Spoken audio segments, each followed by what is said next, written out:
all familiar with the parable of the prodigal son. At least, we're all familiar with one part of it. We all remember how the younger brother in the parable demanded to receive his inheritance before his father died. And then he went off and squandered that inheritance on sinful living. And when he had nothing left, he humbly came back to his father's house.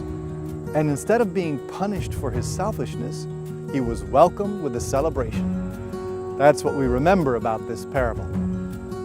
We all agree it's a good story. But is this parable really meant for everyone? Isn't it just meant for really big sinners who've done really terrible things?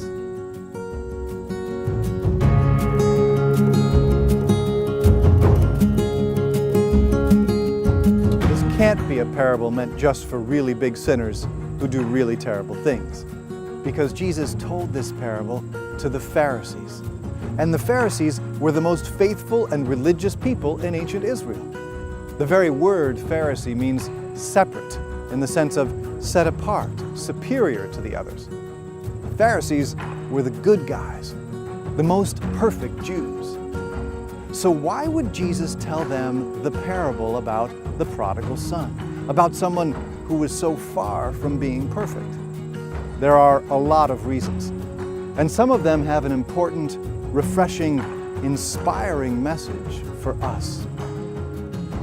This retreat guide, Father of Mercies, a Lenten retreat guide on the parable of the prodigal son, will explore that message. The first meditation will focus on the hidden hero of this parable, the father who shows mercy to both of his sons. The second meditation will look at the relationship between God's mercy and Christian joy.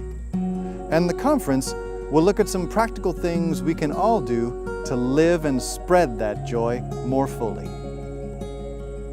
Let's begin by turning our attention to God, who's already paying attention to us, and asking Him to bless this time we'll spend together for the glory of His name and the good of our souls.